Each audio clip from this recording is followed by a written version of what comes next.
What is up, everyone? Welcome back to another video. I just wanted to talk about doing some burnout in some turbo cars. I've been on the internet lately watching some videos, and I wouldn't say it bothers me, but I see people out there with these badass cars and struggling to do a burnout. And there's no right, Ben, is there a right way or wrong way to do a burnout?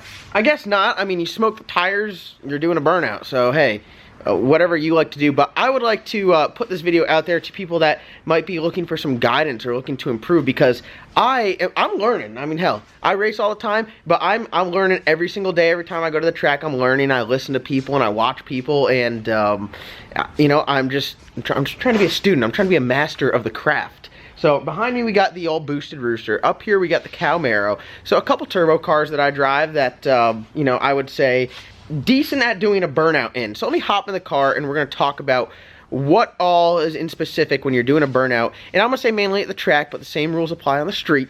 And what it's going to be based upon is a turbo car with an automatic transmission with a manual valve body, something that you could shift. This might be able to carry over to, let's say, if you got like a ZL1 and it's got the factory 6-speed or 10-speed in there. Same concept, same rules apply, but obviously different. We're not shifting from low gear to high gear. You're gonna have to paddle shift and go through the gears. So let me hop in the car and let's get to talking. All right.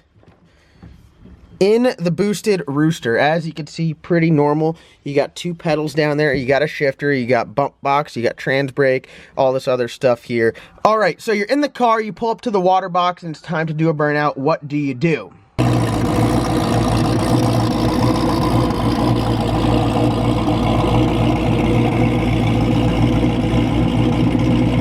First rule is do not stop in the water and do your burnout. You want to pull slightly past the water.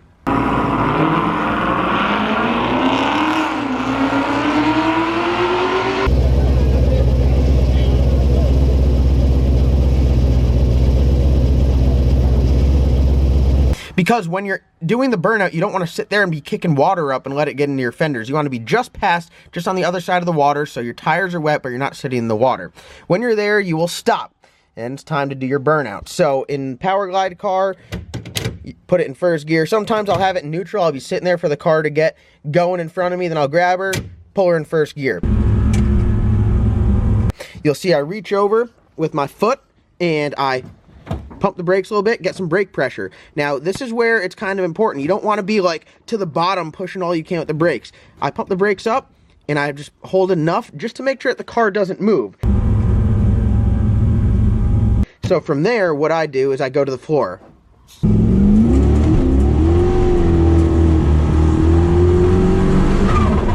Depending on what turbo setup you have, it's either going to spin them real quick off the hit as soon as you hit it, or you're going to have to really lay into it in order to get them spinning, in order to get the power.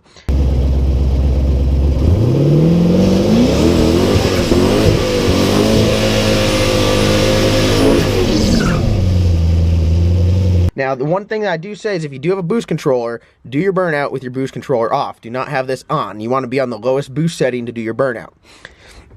So you're holding the brakes, you give it gas, it comes up on the tire, it starts spinning. Once it starts spinning, pow, bump it into high gear. Once I bump into high gear, I'm off the brake.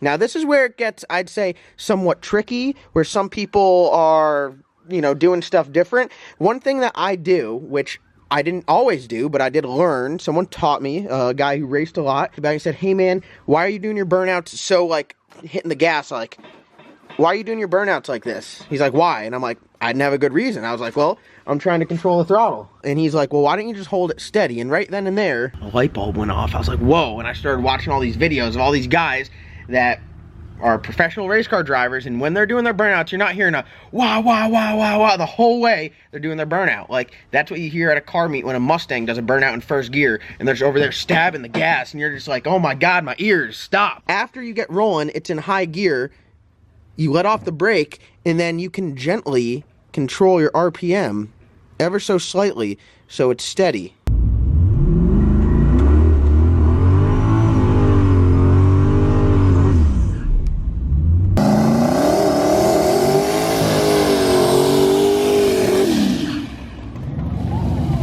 just like, I mean, you see that little movement?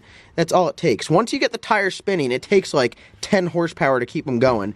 You don't have to go out there and you don't have to give it 10,000 horsepower to keep the wheels turning.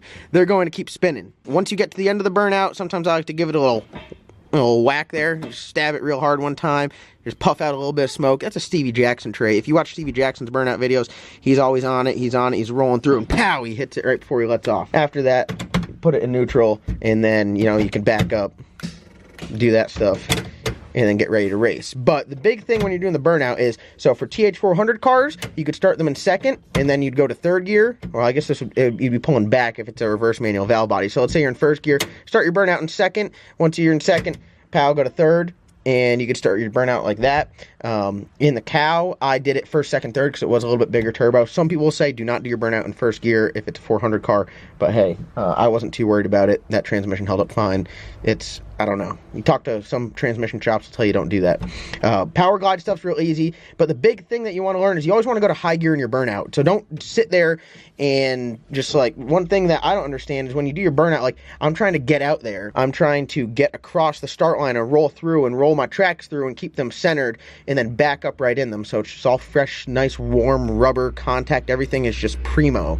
So some people will sit there and they'll just like sit there in first gear on the limiter and be like, everything's shaking around, the wheels shaking, and then they stop the burnout in their same spot, and then they just creep forward, and I'm just like, is that really what we're trying to do here? To me, one thing that I try to focus on is doing the same routine every time, doing the same kind of burnout every time, going across the line straight. Now, you will see sometimes, depending on the track, you do have to steer it and, you know, work the car in order to get it where you want to go, but my goal is I look down the track, I see the spot that I want to go across, because I walk on the track before, and I'm like, hey, this is a good spot to leave from, and I try to do my burnout and roll straight across it, and then back up over it, and then pull forward into it, and that to me is the most consistent. Now, there's two different kinds of burnouts I'll do. One, I'll like smoke them all the way out there to like the tree.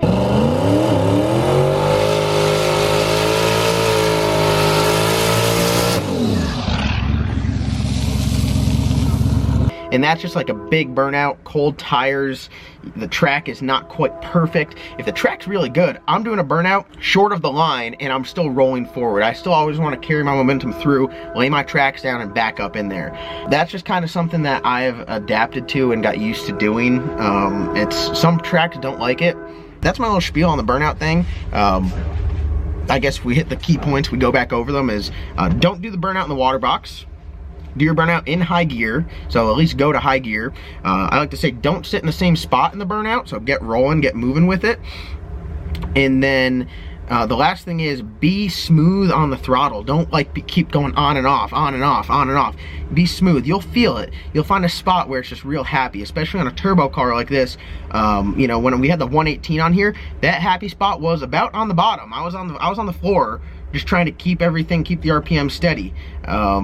With the turbo, with the 85 that was on there now, if I went to the floor, that thing would just be banging off the limiter, so that was a lot less. With the 88 that's on it right now, it's right in the middle there, you know, and you can feel it and you can modulate it, you can go back and forth, and you know, you can be smooth with it, but coming on and off the throttle, it's very inconsistent. And when you get down to racing as fast as I'd say most people want to be, you need to start doing everything consistently. Do the same thing over and over so your data all matches up and you can actually learn from what you're doing. That's my little spiel. If you're out there and now I'm not saying those other ways are wrong. If you like doing them that way, if you like banging the limiter, if you like sitting in one spot, doing your burnouts in first gear, that's completely up to you. From all the people that I have been around and learned from and spoke with, I mean, these guys are some guys that race a lot, some guys that race pro mods, some guys that are drag radial racers. The guys do it racing for money, making money, doing a lot of stuff.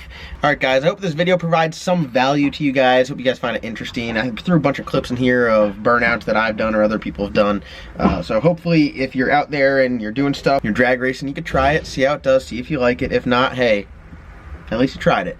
But when you go out there, if you got a turbo car or car, be consistent. Don't be stabbing on the throttle like that. If you're in, you know, a newer car with a automatic transmission with overdrive, same concept. Stay off the limiter, try to be smooth with it, and you know, the limiter raises hell and breaks parts in the engine, so stay away from that at all costs. But I hope you guys enjoyed today's video. Just a quick little one. I've seen some videos on the internet. I was like, man, why don't I just do this? Because I feel like I'm no expert burnout person, but I've learned from a lot of great people, and if I could share some of my knowledge to you guys, hey, at least I'm doing my part. I just want to see everyone out there get faster and have more fun and not break as many parts. So if I could do it, you guys can learn from me and I can just pass it right along to you. I consider that job well done. So I do want to thank you guys for watching. Go down and get your LS Nasty merch in the link below. Choo Choo Boy shirts are flying. Ben, how fast are they flying out of here? Too fast. Too fast. You hear that? And Ben, nothing's too fast for Ben. So I do want to thank you guys for watching. Come like, subscribe. We'll see you guys in tomorrow's upload.